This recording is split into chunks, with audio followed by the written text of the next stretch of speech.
yang di sebelah kanan itu gambar 1, sebelah kiri Bu gambar 2. Mau lihat ya? Nah, kira-kira kalian mau memilih gambar yang mana? Atau suka gambar yang mana? Gambar 1 atau gambar 2?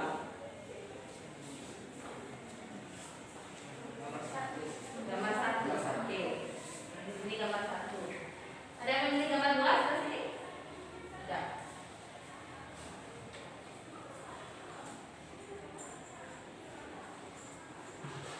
Pilih gambar mana? Gambar 1. Semua gambar 1? Oke. Kenapa kalian memilih gambar 1? Bagian besar dari kalian memilih gambar 1. Apa alasan kalian memilih gambar 1?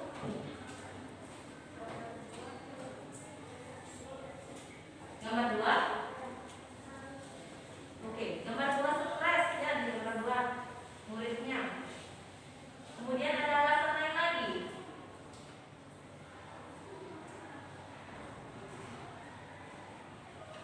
Kenapa memilih gambar 1?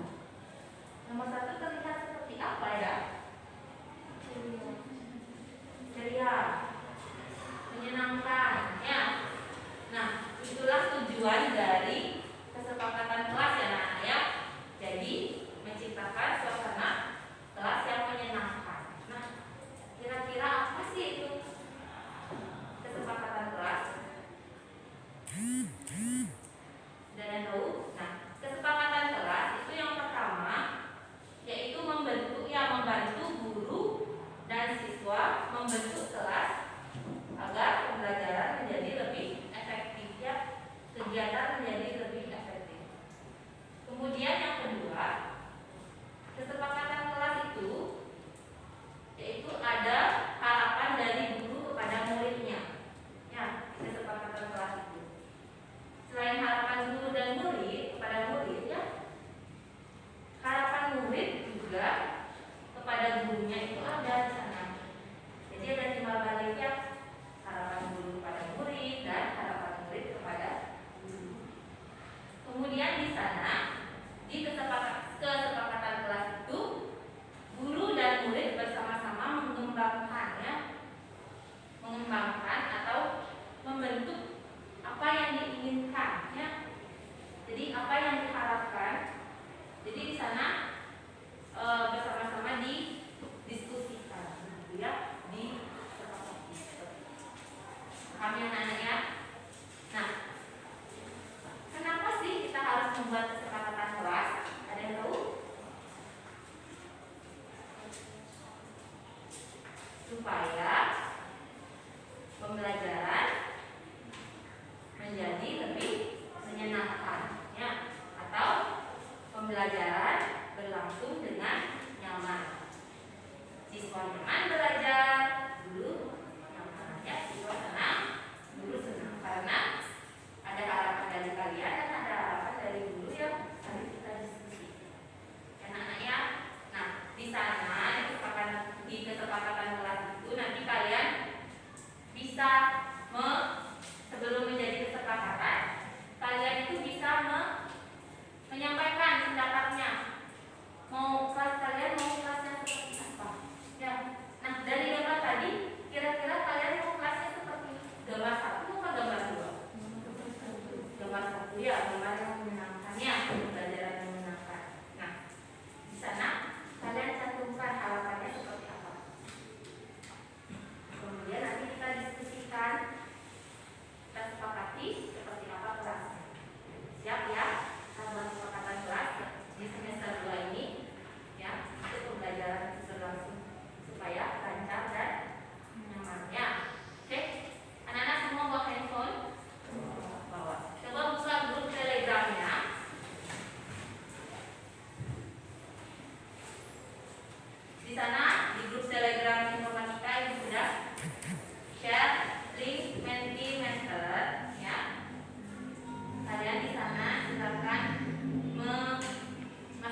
membosankan.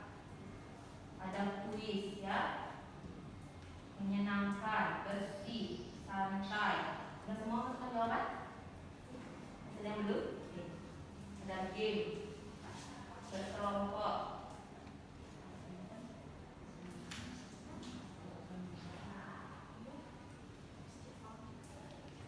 Tidak ribut, tentram, santai.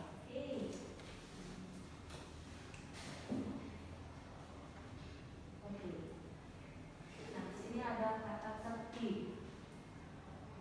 Tertib. Kemudian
kalau tidak salah. Benar ya, ada HP ya.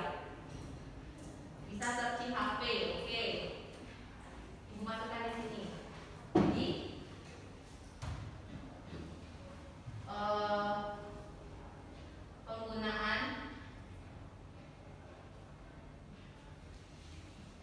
penggunaan HP dengan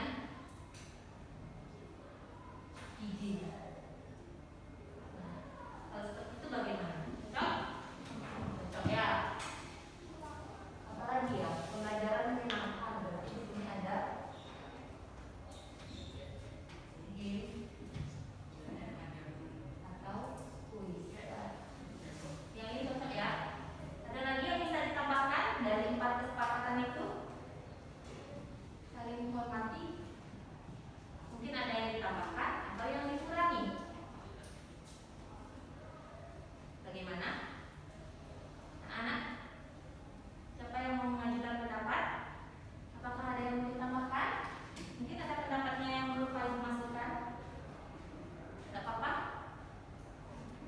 Kita saling terbuka ya. Dalam membuat kesepakatan kelas ini, kita saling terbuka supaya pembelajaran selanjutnya menjadi lebih nyaman untuk kita bersama. Ada yang perlu ditambahkan? Cukup? Kalau dikurangi, mungkin tidak setuju? Ya, oke. Nah, harapan Ibu tadi kan saling menghormati. Yang lebih rinci lagi, Ibu ingin kumpulkan tugas tepat waktu. Itu harapan Ibu. Ya, bagaimana kalian siap? Itu harapan Ibu. Apakah kalian bersedia? Bersedia ya. Mengumpulkan tugas tepat waktu.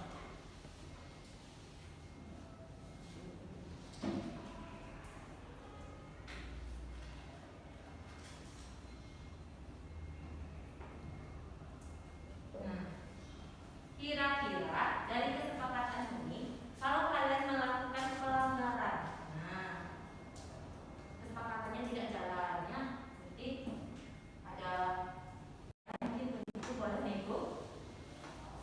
Bagaimana? Setuju?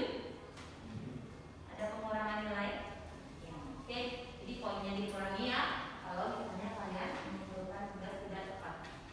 Nah, ini kesepakatan kelas yang boleh kalian nanti catat atau nanti Ibu buat posternya, Ibu kirimkan ke kalian hasilnya yang seperti ini. Nanti kalian simpan untuk kalian yakini ya kesepakatan ini ya, supaya kalian ingat. Siap ya, siap dilaksanakan ya anak-anak ya. Oke. Demikian hari ini dalam kita membuat kesepakatan kelas untuk pembelajaran kita di semester 2. Mudah-mudahan kalian sanggup menjalaninya. Ada masukan lagi sebelum Ibu akhiri pembelajaran hari ini? Tidak? Cukup? Cukup. Ya, baik. Apa saja kesepakatan kelas kita? Mari kita baca bersama. Pembelajaran menyenangkan. Ada diskusi kelompok. Penggunaan HP dengan izin. Mengumpulkan tugas tepat waktu. Oke, bagus ya seperti itu. Nah, anak-anak, mari kita berdoa.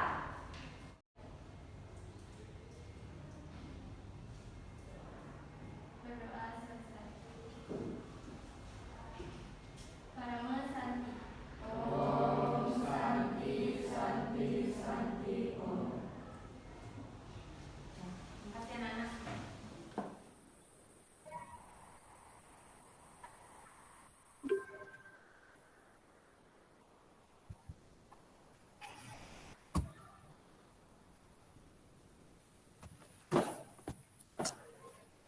Baik Bapak Ibu, saya pertama-tama saya aturkan salam.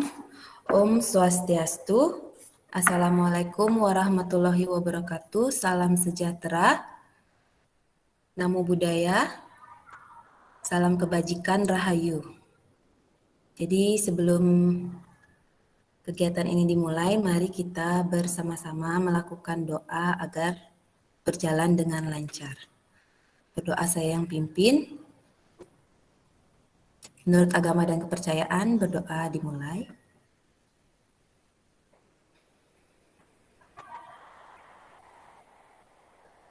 Berdoa selesai. Baik, terima kasih Bapak Ibu untuk waktunya dalam mengikuti kegiatan pengimbasan dari guru penggerak dengan tema budaya positif. Ya,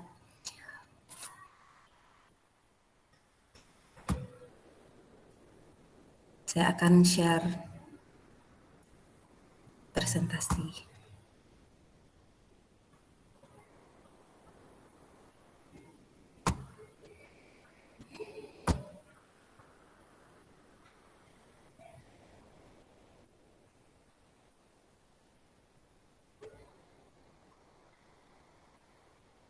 Sudah terlihat, Bapak Ibu?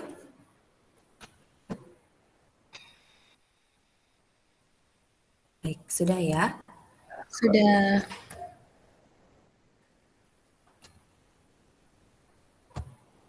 Sudah, jadi ini sosialisasi dan berbagi praktik baik dari program guru penggerak dengan modul 1.4 yaitu budaya positif ya.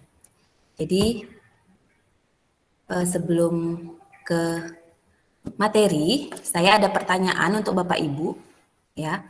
Jadi suatu hari seorang murid terlihat bercanda terus-menerus dengan teman lain sehingga tidak memperhatikan pelajaran.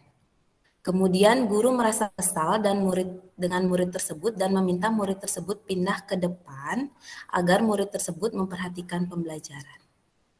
Nah, menurut Bapak Ibu, apakah tindakan guru tersebut kepada murid merupakan tindakan yang membangun budaya di kelas, budaya positif di kelas? Jadi silakan pendapat Bapak Ibu masukkan ke dalam kolom chat, nanti saya baca satu persatu, kemudian kita bahas bersama.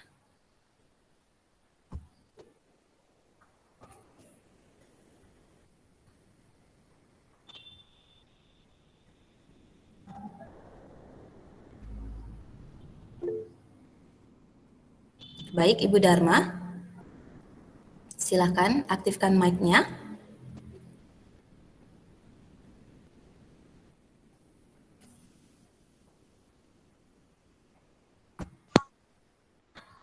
Kalau menurut saya, Ya, Ibu. siswanya itu tidak perlu dipindahkan. Mungkin Ibu bisa modelnya mungkin atau diberikan game ke siswa agar pembelajaran lebih menyenangkan. Terima kasih. Baik, Ibu. Terima kasih atas pendapatnya. Mungkin ada pendapat yang lain?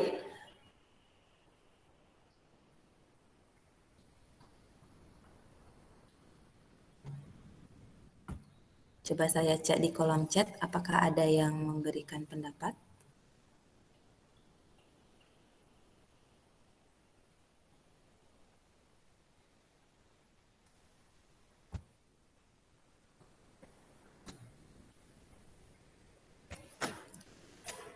Kira-kira apakah ini merupakan tindakan yang membangun budaya positif? Kalau misalnya guru secara mendadak tersebut memindahkan murid ke depan. Ya. Jadi pendapatnya bisa masukkan di chat box ya, Bapak Ibu.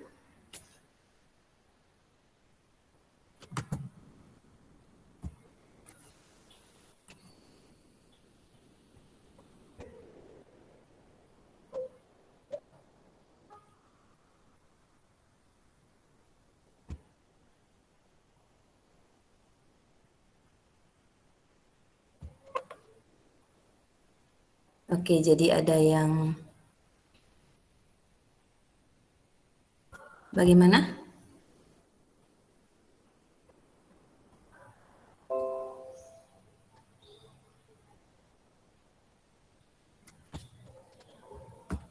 Oke, jadi untuk jawabannya nanti kita lihat ya setelah pemaparan dari materi kira-kira bagaimana. Nah, Bapak Ibu,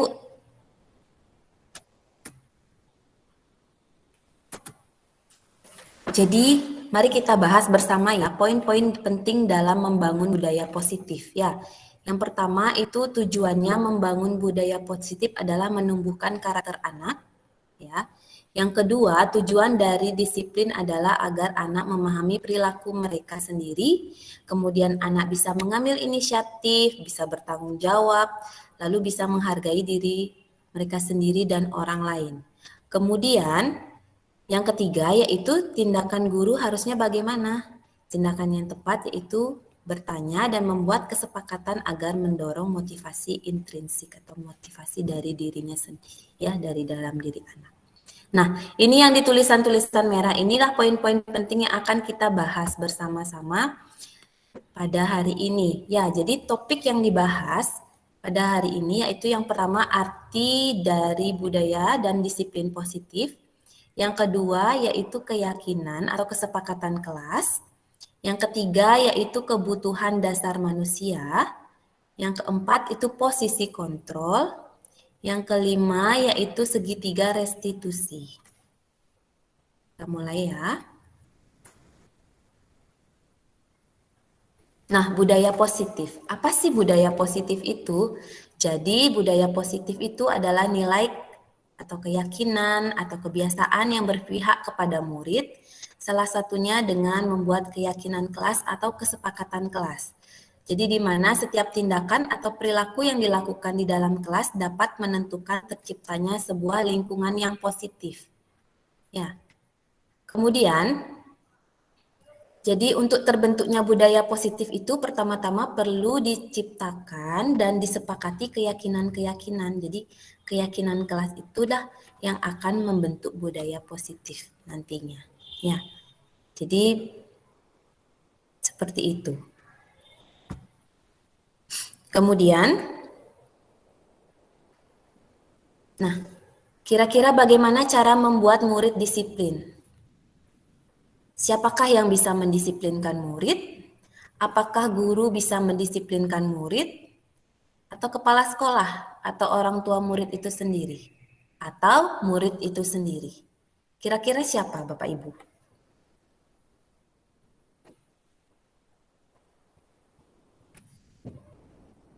Ya, silakan Ibu Dharma.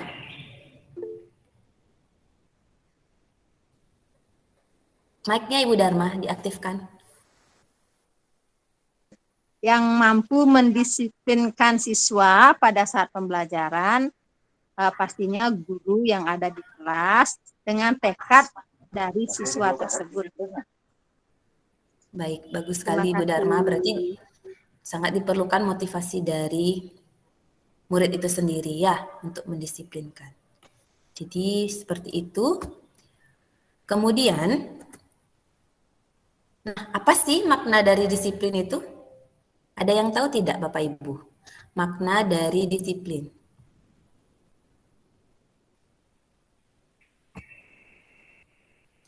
Jadi ketika mendengar kata disiplin ya Bapak Ibu, apa sih yang terbayang di benak Bapak Ibu?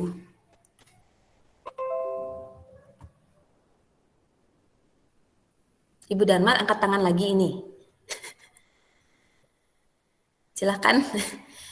Yang lain bagaimana? Oke Bu, Kalau ini menurut silahkan saya, Ibu ini. disiplin Oke itu Bu Dharma dulu. artinya kalau di kelas, anak-anak disiplin artinya anak-anak itu mematuhi aturan yang ada di kelas yang sudah kita sepakati bersama.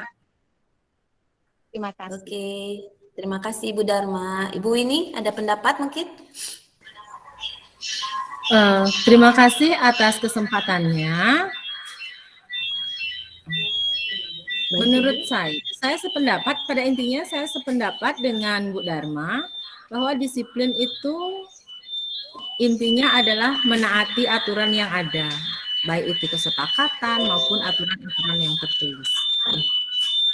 Terima kasih. Baik, baik, sama-sama ya. Jadi seperti itu ya. Nah, jadi selain itu ada juga loh yang ternyata yang membayangkan bahwa jika mendengar kata disiplin itu, yang terlintas itu bahwa akan dihubungkan ke tata tertib, betul ya? Kemudian peraturan, kemudian kepatuhan. Juga kadang-kadang disiplin itu dihubungkan dengan hukuman. Padahal disiplin itu sangat berbeda dengan semua itu ya Bapak Ibu. Jadi karena belajar dengan disiplin positif tidak harus dengan memberi hukuman, dan justru itu adalah salah satu alternatif terakhir ya. Jadi hukuman itu adalah alternatif terakhir, kalau perlu tidak digunakan sama sekali hukuman itu. Jadi bagaimana kita memaknai disiplin ya. Jadi kalau menurut dari Ki Hajar Dewantara bahwa untuk mencapai kemerdekaan, jadi dalam konteks pendidikan saat ini, untuk menciptakan murid yang merdeka, salah satu syaratnya yaitu dengan memiliki disiplin yang kuat. Nah, jadi disiplin yang dimaksud itu adalah disiplin diri. Kemudian yang memiliki motivasi internal. Jadi seperti itu ya. Jadi utamanya yaitu motivasi intrinsik dari individu tersebut. Kemudian, nah, setiap orang, baik siswa maupun kita sebagai guru bertindak itu atau berperilaku pasti memiliki motivasi, baik motivasi eksternal maupun internal, ya. Jadi Bapak Ibu berperilaku ada dorongannya, ada motivasi eksternalnya. Motivasi eksternal itu bisa menghindari ketidaknyamanan atau menghindari hukuman, bisa juga untuk mendapatkan imbalan. Jadi kita berperilaku agar mendapatkan imbalan. Nah, itu dia motivasi eksternal. Jadi kalau menghindari ketidaknyamanan atau hukuman itu, biasanya pertanyaan yang muncul dalam diri sendiri itu, apa yang akan terjadi apabila saya tidak melakukannya? Itu. Jadi itu yang akan muncul. Kemudian kalau untuk mendapatkan imbalan, motivasi eksternalnya itu, pertanyaannya akan muncul seperti ini. Apa yang akan saya dapatkan apabila saya melakukannya? Seperti itu ya. Jadi sangat mengharapkan imbalan, jadi pertanyaannya seperti itu. Nah, kemudian selain motivasi eksternal, motivasi perilaku itu bisa masuk ke kategori motivasi internal ya. Jadi kalau motivasi internalnya itu dengan menghargai diri sendiri, jadi sesuai harapan kita, bagaimana kita untuk diri kita. Ya, jadi pertanyaan yang muncul seperti saya akan menjadi orang seperti apa bila saya melakukan ini. Nah, itulah tujuan dari disiplin positif. Jadi motivasi internalnya yang diperlukan ya muncul.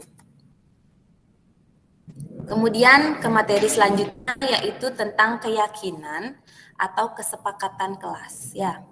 Jadi setiap tindakan atau perilaku kita dilakukan di dalam kelas dapat menentukan terciptanya sebuah lingkungan yang positif dan di dalamnya mengandung nilai-nilai kebajikan yang disepakati bersama. Seperti itu.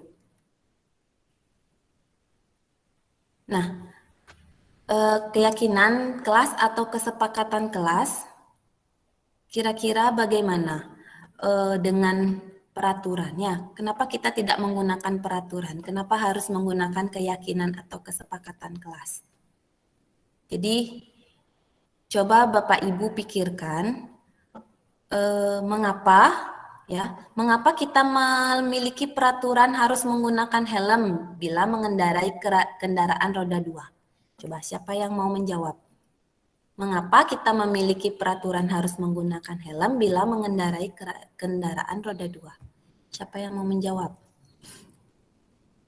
Gugum Putri coba.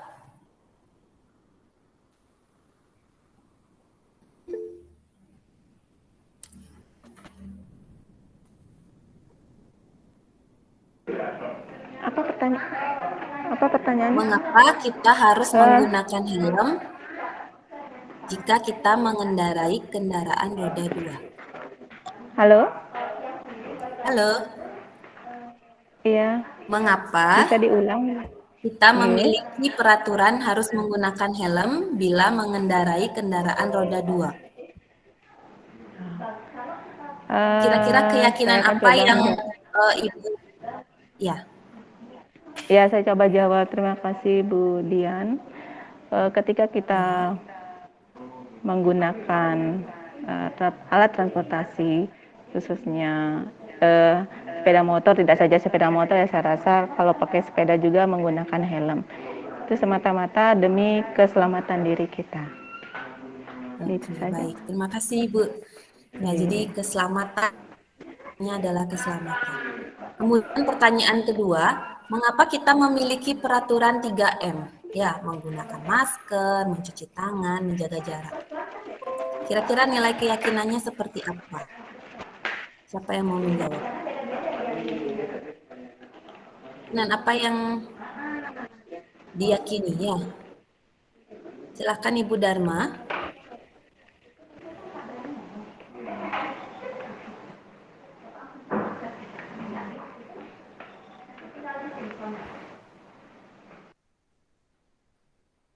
Aktifkan mic-nya Ibu.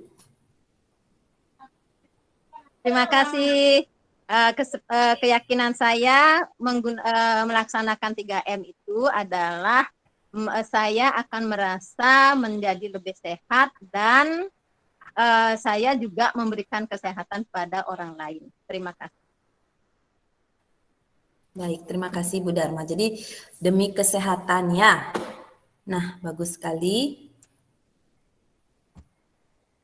Jadi nilai-nilai keselamatan dan kesehatan inilah yang kita sebut sebagai keyakinan, ya. Yaitu nilai kebajikan atau prinsip-prinsip universal yang disepakati. Jadi secara universal ya. Jadi terlepas dari latar belakang negara, latar belakang suku, negara maupun agama. Jadi seperti itu. Jadi keselamatan dan kesehatan inilah yang merupakan keyakinan. Selanjutnya, nah kita jawab bersama-sama. Mudah-mudahan terlihat ya. Ini ada peraturan, selalu kembalikan buku ke tempatnya. Kira-kira keyakinannya apa? Coba siapa yang mau menjawab?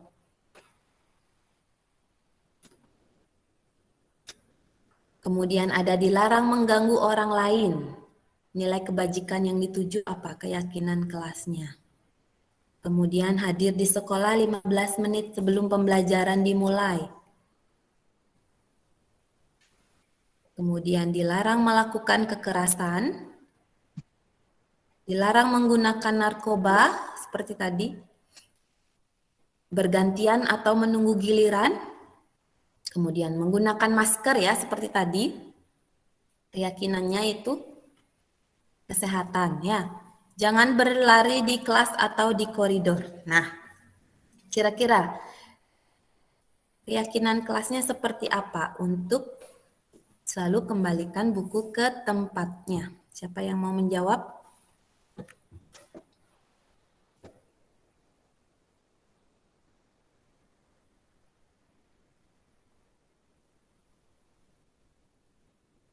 Silakan Ibu Dharma. Keyakinan yang akan dimiliki itu adalah rasa tanggung jawab dan disiplin. Terima kasih. Baik, terima kasih. Itu untuk yang kembalikan buku ke tempatnya. Kalau yang dilarang mengganggu orang lain bagaimana Ibu?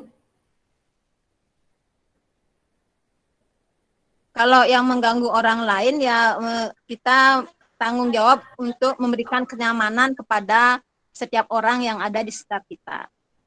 Oke. Jadi, nah, bisa jadi menghormati orang lain juga ya, menghormati diri sendiri dan orang lain. Nah, jadi untuk yang lainnya, kita lihat jawabannya kira-kira seperti apa ya. Nah, jadi kalau untuk selalu kembalikan buku ke tempatnya, yaitu keyakinannya tanggung jawab. Kemudian dilarang mengganggu orang lain, nilai keyakinannya yaitu menghormati orang lain dan diri sendiri. Kemudian hadir di sekolah 15 menit sebelum pembelajaran, menghormati orang lain juga. Kemudian komitmen pada tujuannya, berkomitmen. Kemudian dilarang melakukan kekerasan. keselamatan dan menghormati orang lain. Itu keyakinannya. Dilarang menggunakan narkoba, kesehatan. Ya, sudah pasti, semua tahu. Kemudian bergantian dan menunggu giliran, menghormati orang lain, menggunakan masker, kesehatan dan keselamatan, kemudian jangan berlari di koridor, keselamatan dan keamanan. Seperti itu. Oke.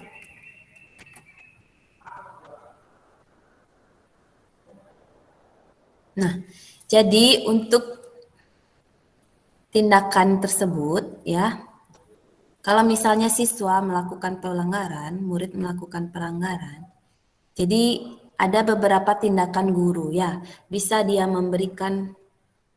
berupa hukuman ataupun konsekuensi. Nah, kira-kira Bapak Ibu bisa tidak membedakan yang mana hukuman, yang mana konsekuensi? Jika saya memberikan contoh bahwa tindakan guru seperti pada layar ya. Yang pertama mencatat 100 kali di dalam buku dengan kalimat saya tidak akan terlambat lagi karena terlambat sekolah. Kira-kira itu merupakan hukuman atau konsekuensi. Kemudian lari mengelilingi lapangan basket 2 kali karena terlambat hadir ke sekolah. Kira-kira itu hukuman atau konsekuensi? Coba Ibu ini. Kalau menurut saya itu merupakan hukuman. Yang nomor 1. Nomor 1 iya. Ya. Kalau nomor 2? Kalau nomor 2 juga hukuman. Baik. Selanjutnya, siapa yang mau menjawab nomor 3? Murid diminta untuk push up 15 kali karena tidak menggunakan masker ke sekolah.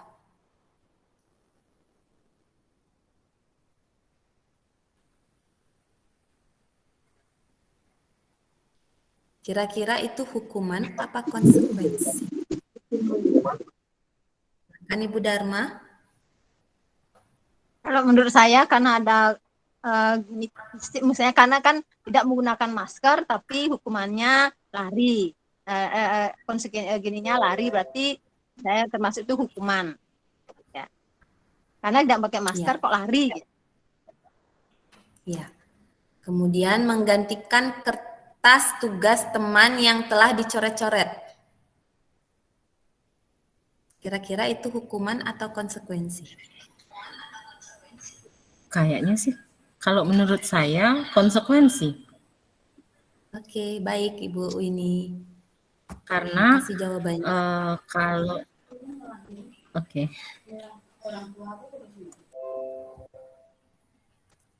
Ya, lanjut Bu Winnie. Terima kasih. Kalau misalnya buku teman dicoret, kita wajib mengganti. Itu merupakan konsekuensi dari perbuatan kita karena buku yang dicoret itu kan tidak bisa dipakai lagi oleh teman. Jadi konsekuensinya ya harus diganti. Ya.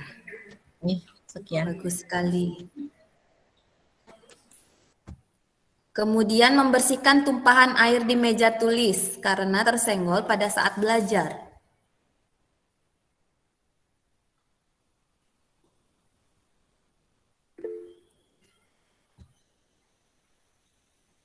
Silakan Ibu Dharma.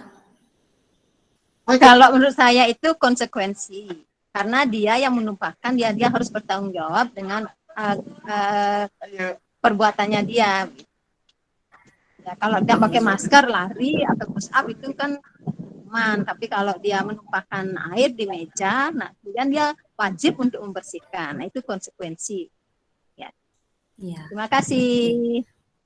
Terima kasih Bu. Kemudian meminta murid tidak mengenakan sepatu seharian di sekolah karena tidak mengenakan sepatu hitam. Kira-kira apa?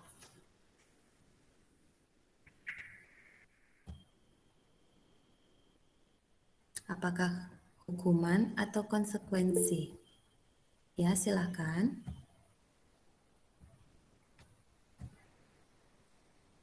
Bu Dharma. Kalau menurut saya itu hukuman ya, karena mungkin ada alasannya kenapa dia memakai sepatu putih. Jadi itu adalah bukan konsekuensi, tapi itu adalah hukuman. Ya, terima kasih. Nah, ini yang terakhir. Lari mengelilingi lapangan basket 2 kali karena terlambat 10 menit untuk pembelajaran PJOK.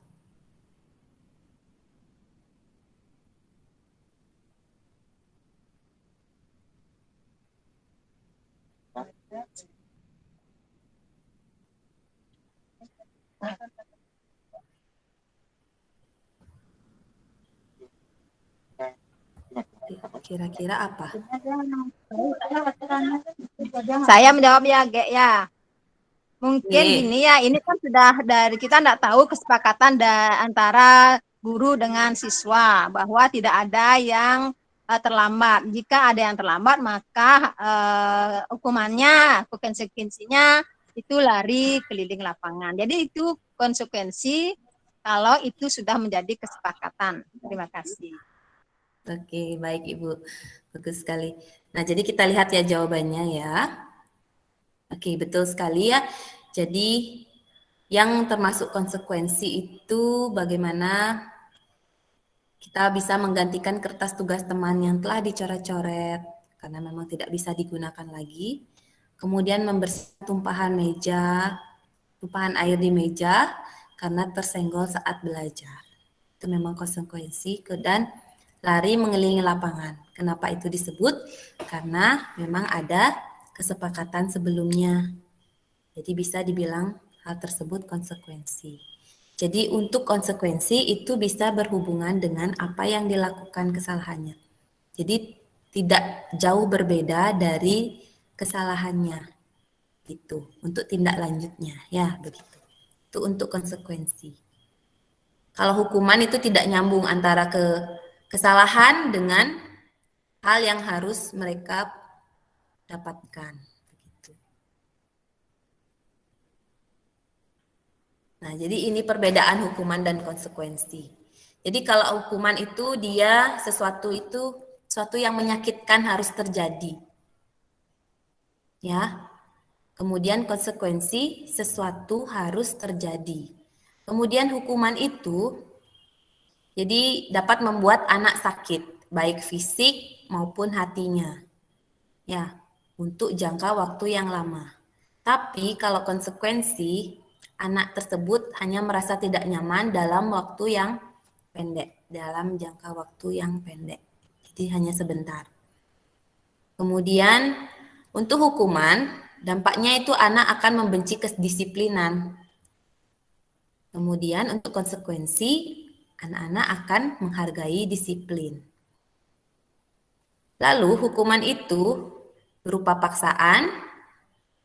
Jadi kalau konsekuensi itu ada stimulus dan tanggapannya seperti apa.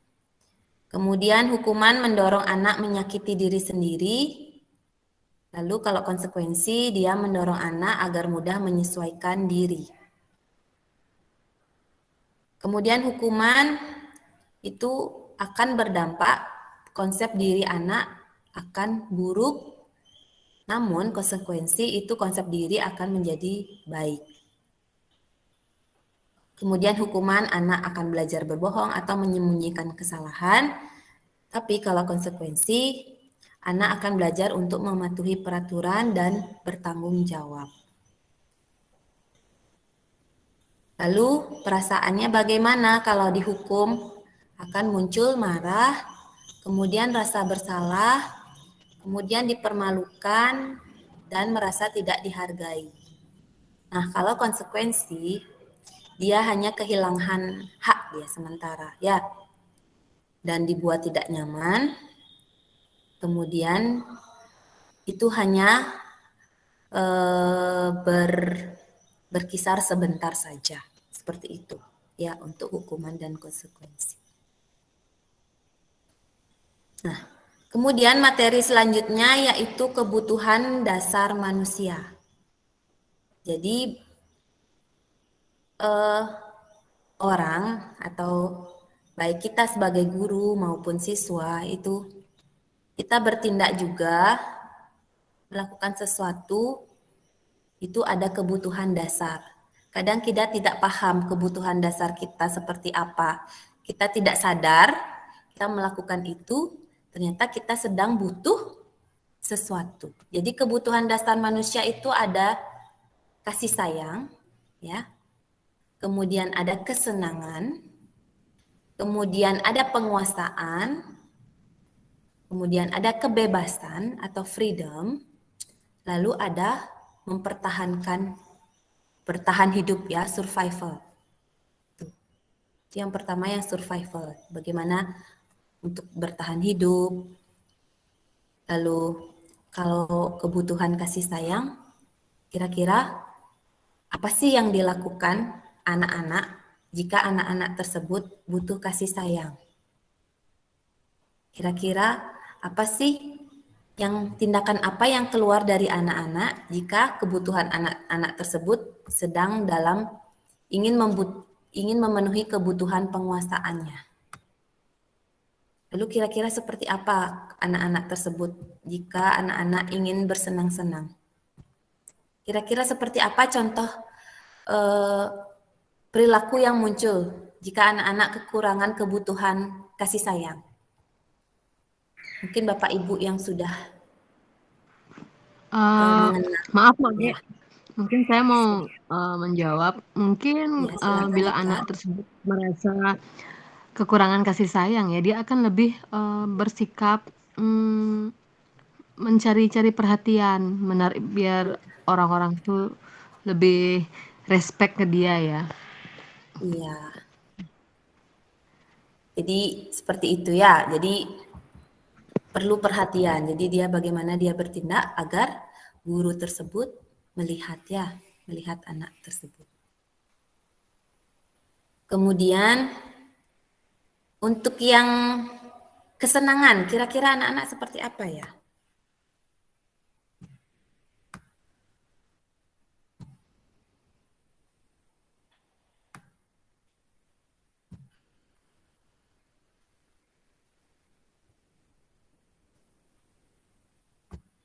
Oke, kalau begitu kita lihat contohnya ya. Nah, ini ada kata-kata dari murid. Ibu guru bilang aku tidak boleh bersenandung sewaktu mengerjakan tugas. Katanya kelas harus tenang, tidak ada suara, padahal kan aku suka dan senang menyanyi. Kira-kira kebutuhan apa yang ingin dipenuhi oleh anak tersebut? Apakah senangan? Apakah kasih sayang? Atau kebebasan? Atau penguasaan? Atau bertahan hidup? Siapa yang mau menjawab?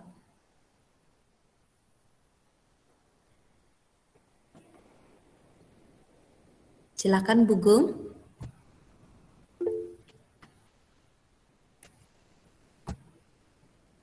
Aktifkan mic-nya Ibu. Oh maaf, menurut saya mungkin lebih ke kesenangan ya Bu Dian. Iya, betul sekali ya. Jadi di sana sudah ada kata kuncinya.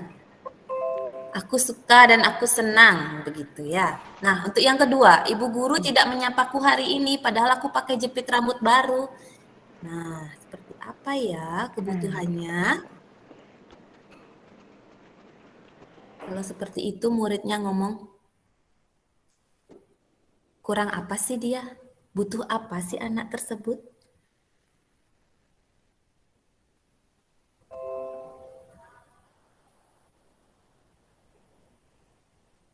Bu Gung mau menjawab lagi? Boleh? Boleh saya jawab sekali lagi? Mungkin Boleh. itu arahnya Semuanya ke juga. perhatian. Oke, perhatian ya. Ada nggak gitu perhatian? Jadi dia ingin diperhatikan ya, karena dia sudah memakai jepit rambut. Kalau perhatian, kebutuhannya yaitu kasih sayang ya. Kemudian aku bosen nih, masa belajarnya cuma gitu-gitu aja, dengerin ibu guru.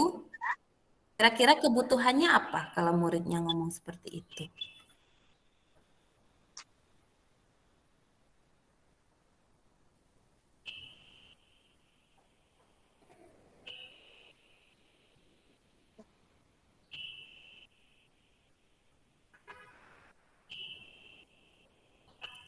Aku bosen, masa belajarnya cuma gitu-gitu aja dengerin ibu guru. Kira-kira kebutuhannya kebebasan, kesenangan, atau Puasa. kasih sayang, atau penguasaan. Kira-kira apa ya? Saya menjawab ya Bu Dian ya. Ya, silakan Ibu. Mungkin apa namanya, kepuasan tuh, kepuasan karena dia ingin pembelajaran yang dengan yang lain, mungkin ada yang materi yang lain atau yang lebih menyenangkan. Ya kepuasan batinnya itu kurang, kalau itu saja. Oke, kepuasan Itu Bu ya ya. kira-kira ya, Ya, itu kira-kira kebutuhan. kebutuhannya seperti itu. Nah, bisa jadi itu termasuk kebebasan ya, Ibu. Karena dia ingin sesuatu yang berbeda, ya. Kemudian yang terakhir yaitu aku sebel, gambarku tidak rapi, malah ibu guru nunjukin ke teman-temanku di kelas, di depan kelas. Kira-kira apa ya?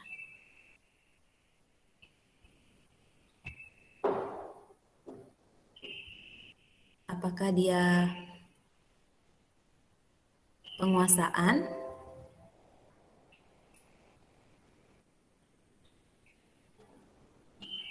atau kesenangan?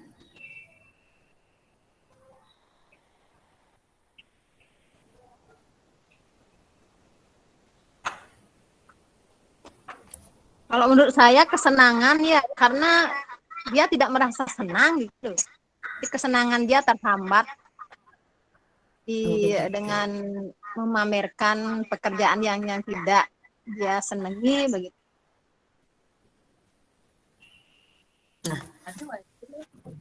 Oke, Ibu Dharma menjawab kesenangan.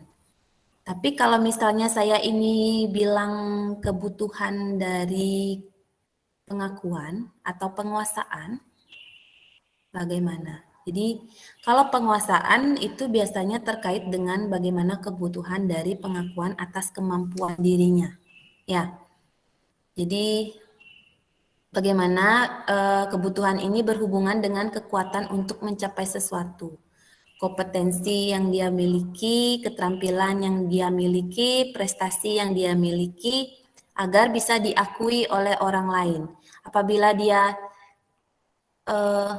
membuat sesuatu kesalahan, kalau misalnya kesalahan tersebut ditampilkan, jadi dia tidak inginkan, itu termasuk ke dalam kebutuhan penguasaannya, dia tidak ada. Maksudnya termasuk ke dalam kebutuhan penguasaan, ya seperti itu. Jadi saya tekankan di sana. Ya, Jadi kalau terima anak, kasih, jadi Gen. ya Ibu, jadi kalau anak-anak yang memiliki kebutuhan dasar akan kekuasaan yang tinggi atau penguasaan ya, jadi dia ingin menjadi pemimpin, kemudian ingin menampilkan yang terbaik. Jadi mereka juga akan mengamati sesuatu tersebut sebelum melakukan hal tersebut. Jadi dia akan belajar dulu, baru dia akan mencoba supaya dia tidak kecewa apabila dia melakukan kesalahan. Jadi dia anaknya itu lebih rapi dan sistematis ya.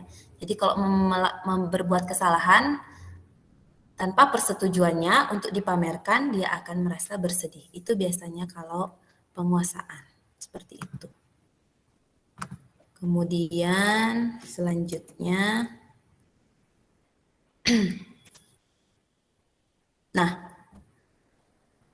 mana posisi Bapak Ibu saat ini? Biasanya kalau berhadapan dengan murid. Ini ada 5 posisi kontrol. Apakah Bapak Ibu sebagai penghukum? Lalu atau pembuat merasa bersalah? Apakah sebagai teman? Atau pemantau atau manajer? Kira-kira Bapak Ibu termasuk yang mana saat ini?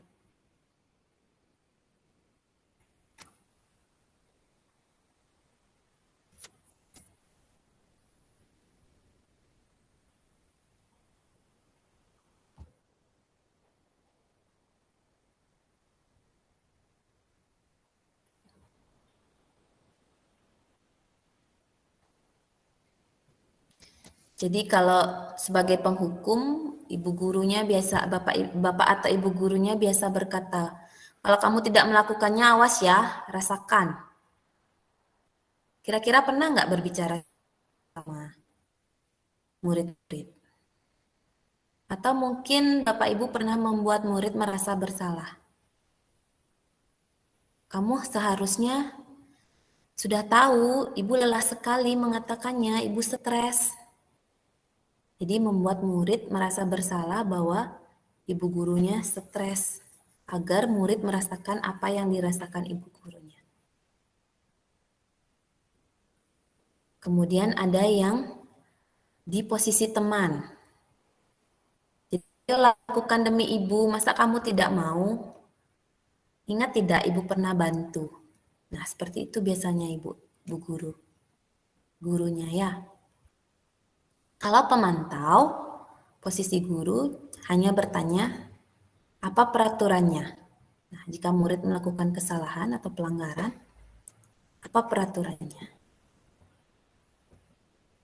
Kemudian, posisi yang dapat agar dapat menghargai diri sendiri ya, menghargai murid, menghargai diri murid.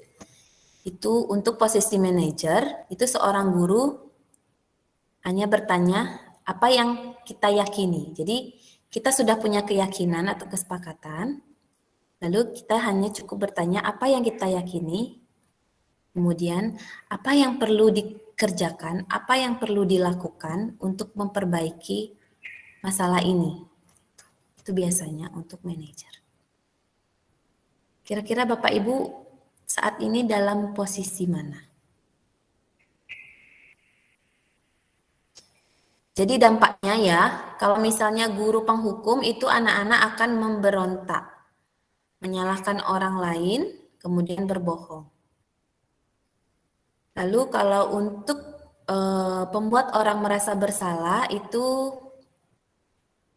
biasanya anak-anak juga akan berbohong dan dia sering menyangkal ya. Menyangkal apa yang dilakukan. Nah, kalau misalnya Bapak Ibu guru dalam posisi teman, anak-anak akan ketergantungan dengan Bapak Ibu guru. Seperti itu. Jadi dia akan melakukan hal tersebut hanya dengan Bapak Ibu guru yang posisi teman. Lalu kalau yang pemantau, dia akan menyesuaikan diri dan dia akan melakukan tersebut apabila dia diawasi, begitu. Kalau manajer dia akan menguatkan pribadi ya, menguatkan pribadinya.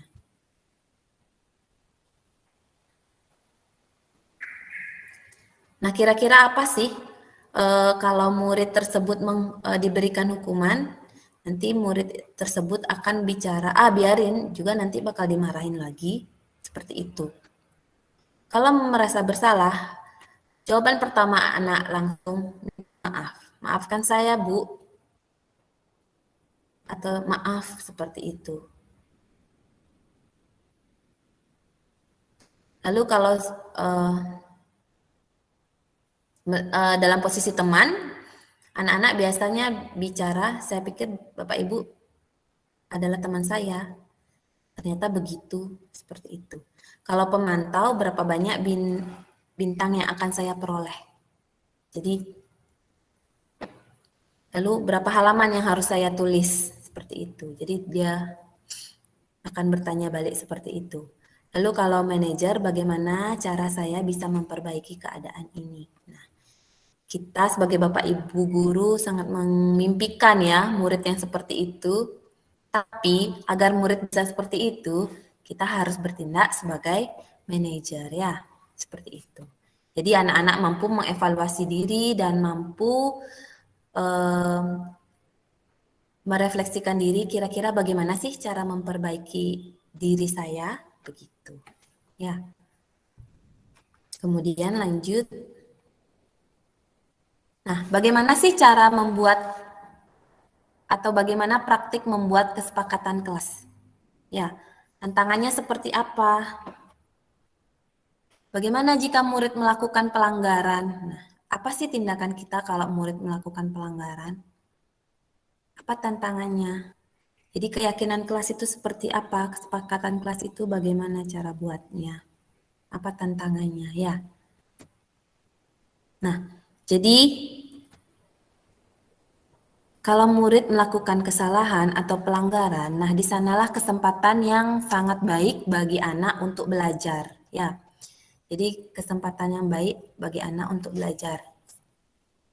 Dari sanalah kita masuk pada saat kesalahan itu. Ya, jadi bagaimana kita bisa menempatkan kesalahan sebagai suatu yang baik bagi anak untuk belajar. Yang pertama yaitu merespon kesalahan dengan kasih sayang dan kebaikan dibandingkan menyalahkan, menuduh, dan menceramahi. Kemudian memberikan pertanyaan yang menimbulkan diskusi tentang konsekuensi yang mungkin terjadi dari tindakannya. Lalu yang ketiga, melihat kesempatan terjadinya kesalahan untuk didiskusikan bersama anak atau dengan teman-temannya yang lain.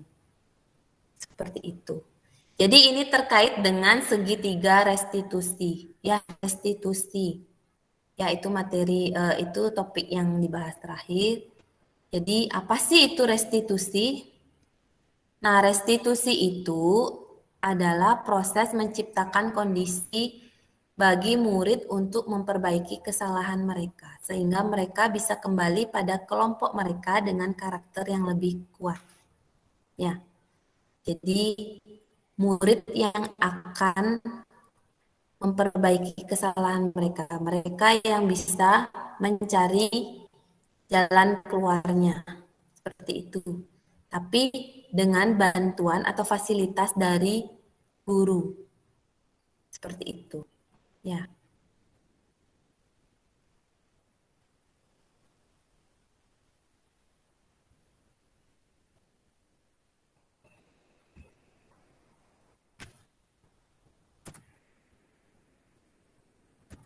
Nah dia. Nah ini 9 ciri-ciri restitusi. Jadi kalau misalnya anak-anak melakukan kesalahan, jadi ciri-ciri dari kita melakukan restitusi. Jadi ciri-ciri restitusi itu, jadi ada tawaran, jadi bukan paksaan ya, kita menawarkan. Lalu kita menuntun untuk melihat ke dalam diri anak. Lalu kita juga melihat apa sih kebutuhan dasar dari anak tersebut, seperti yang sudah kita pelajari tadi, bahwa anak bertindak berdasarkan kebutuhannya, ya, itu yang mendasari tindakannya. Kemudian restitusi diri adalah cara yang paling baik untuk memperbaiki diri. Kemudian restitusi fokus pada karakter, bukan tindakan. Dilihat karakternya, penguatan karakternya. Kemudian restitusi itu fokusnya pada solusi. Lalu restitusi mengembalikan murid yang berbuat salah pada kelompoknya. Seperti itu. Ya. Nah, ini dia segitiga restitusi. Yang pertama, itu yang dilakukan bagaimana Bu Guru bisa menstabilkan identitas anak. Ya. Jadi, kadang-kadang ada anak yang langsung merasa dirinya buruk, ya, setelah melakukan kesalahan. Jadi, guru bagaimana bertindak untuk menstabilkan identitasnya. Kemudian yang kedua, guru bisa melakukan dengan cara memvalidasi tindakan yang salah. Jadi tindakan yang salah itu divalidasi oleh guru ya. Dan yang ketiga yaitu menanyakan keyakinan. Nah, misalnya anak melakukan kesalahan, guru bertanya,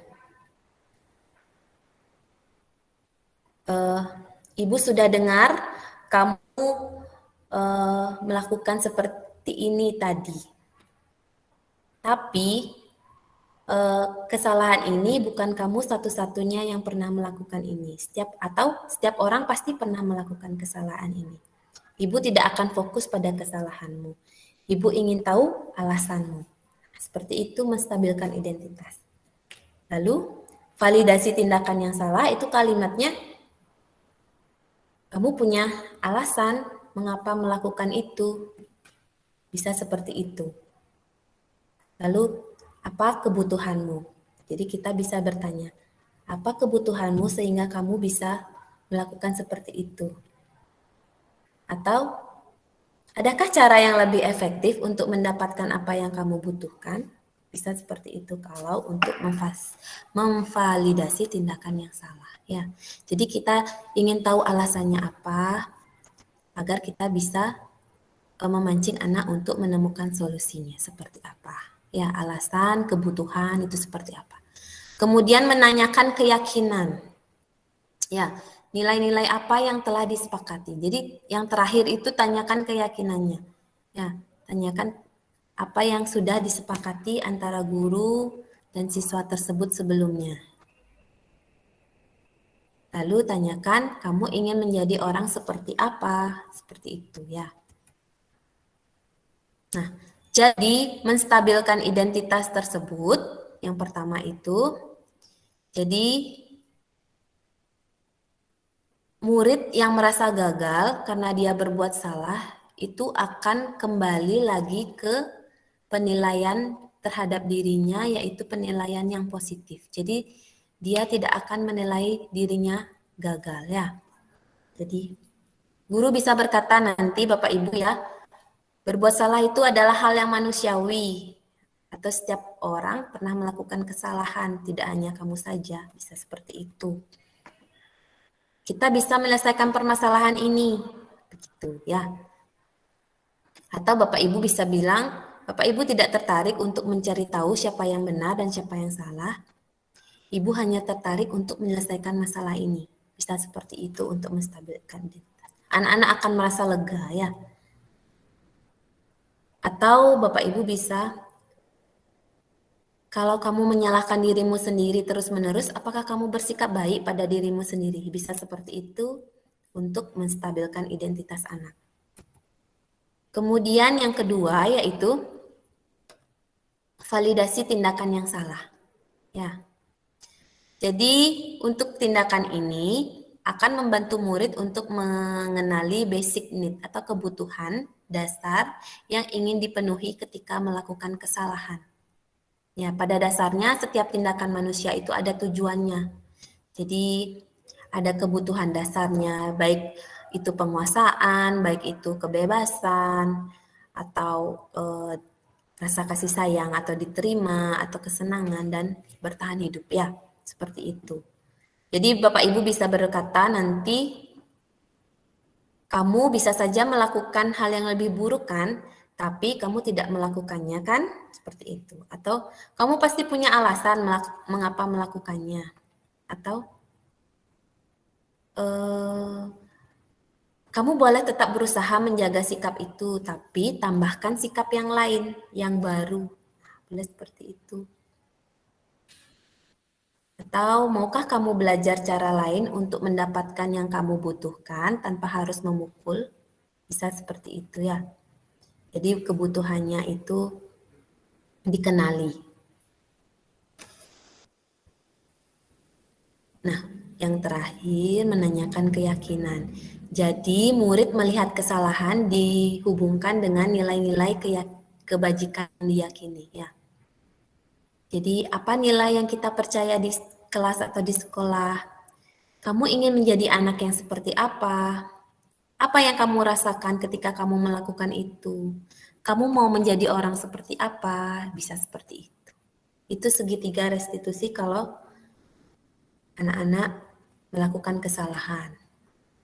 Atau anak-anak mungkin sedang bertengkar dia dengan temannya, kita bisa bertindak dengan menggunakan segitiga restitusi. Begitu. Ya, posisi kita dalam posisi manajer. Seperti itu. Nah, kita mengajak anak kita berdiskusi dengan kesalahan. Jadi, intinya yaitu kita sebagai guru haruslah fokus pada solusi, ya. Jadi, identifikasi masalahnya, kemudian diskusi tentang konsekuensi, ya, yang mungkin terjadi dan solusinya seperti apa. Kemudian pilih satu kesepakatan tentang tindakan dan solusi yang ingin dicapai. Kemudian beri waktu seminggu untuk mencoba, kemudian ajak refleksi setelah seminggu tersebut. Nah, ini ada kasus ya. Jadi anak kelas 5 sekolah dasar itu sedang berdiskusi. Jadi bagaimana konsekuensi jika 2 orang murid tidak mendengarkan bel atau terlambat masuk kelas? Itu dia. Jadi konsekuensinya yaitu murid lain bisa marah karena pelajaran tidak mulai sampai menunggu semua murid masuk kelas. Atau konsekuensinya anak tersebut tertinggal pelajaran karena terlambat masuk kelas. Jadi solusinya apa? Solusinya 2 murid tersebut meminta maaf dan diajar untuk bermain dan anak tersebut diberitahu agar bermain di dekat bel. Ya. Kemudian bisa juga membuat murid lebih peka dengan murid lain. Jadi semua murid disuruh untuk lebih care dengan membantu temannya untuk mengingatkan masuk ya. Jika salah satu teman mendengarkan seperti itu. Nah, ini kesepakatan kelas yang saya pernah buat dengan murid-murid, yaitu hal yang pertama yang saya tanyakan, kira-kira apa sih kelas yang seperti apa yang kalian inginkan atau impikan. Jadi banyak tanggapan ya. Saya di sini menggunakan Mentimeter. Jadi anak-anak ingin kelas yang menyenangkan, lalu ada yang ingin aman, kemudian ada yang seru, kemudian ada yang bersih, ada HP, ada diskusi, aman, bisa searching HP, duduk berkelompok, seperti itu. Ada game, ada yang seperti itu ya. Jadi hasil kesepakatannya agar bisa jadi satu suara, itu bagaimana? Kalau untuk penggunaan HP, jadi fasilitasnya yaitu menggunakan HP apabila diizinkan, seperti itu. Kemudian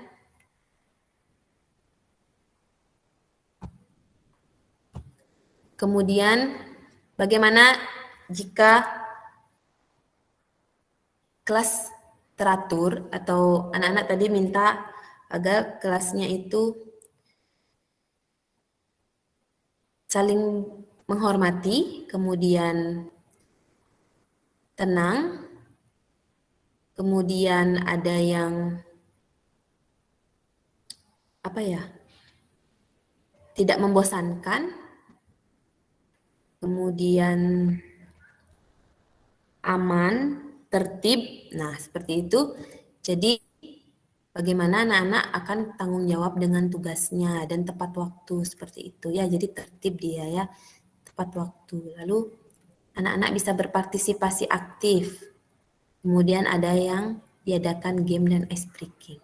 Nah, seperti ini. Jadi berpartisipasi aktif dan penggunaan HP saat diizinkan. Seperti yang digambar. Kemudian anak-anak berdiskusi dengan kelompok. Lalu bisa menggunakan handphone atau searching internet saat berdiskusi. Kemudian, ada game atau ice breaking. Jadi penggunaan game. Jadi saya sediakan itu game baik melalui EduCandy maupun Quizzes seperti itu ya. Nah, ini testimoni siswa. Bagaimana kesan siswa dalam mengikuti pembelajaran hari ini? Siswa menanggapi seperti ada yang senang, ada yang saya lebih berhati-hati, menyenangkan, seru. Kemudian ada yang jadi tahu tentang pembelajaran, berita hoax. Kemudian materi lebih gampang dipahami ya, lebih mudah kalau anak-anak belajar dengan sesuai dengan keyakinannya ya, prosesnya tersebut sesuai dengan kesepakatan, anak-anak akan belajar lebih nyaman dan materi lebih mudah dipahami seperti. Nah, hal baik apa yang kamu dapatkan dalam pembelajaran hari ini? Nah, seperti ini dia tanggapan anak-anak. Anak-anak hal baiknya bisa berpendapat seperti itu. Kemudian dapat bekerja kelompok dan mendengarkan penjelasan teman atau guru. Kemudian dapat mempelajari apa yang didapat bersama teman dan hal perlu diperbaiki, mendengar penjelasan teman dan guru. Kemudian hal baiknya dapat berdiskusi dengan teman dan dapat menyampaikan pendapat masing-masing. Oke, anak-anak ternyata senang ya bisa berdiskusi dan bisa mengungkapkan pendapatnya. Pembelajaran hari ini sangat seru dan menyenangkan mengetahui tentang hoax dan fakta. Dapat berdiskusi bersama teman-temannya dan waktu berdiskusi lebih panjang agar bisa lebih santai. Nah, jadi selain itu di tengah-tengah pembelajaran juga kita menyepakati kita diskusi perlu berapa waktu anak-anak menghabiskan. Jadi anak-anak yang menyampaikan waktu yang ingin mereka pakai ya untuk berdiskusi. Jadi mereka tidak akan terbebani oleh durasi. Nah, ini juga testimoni dari siswa. Nah, sekian sosialisasi dan berbagi praktik baik saya pada topik budaya positif ya. Jadi terima kasih untuk Bapak Ibu yang berkenan untuk mendengar sharing dari saya. Mudah-mudahan bermanfaat. Akhir kata saya ucapkan terima kasih. Saya tutup dengan, ada yang bertanya sebelum saya tutup? Tidak ada?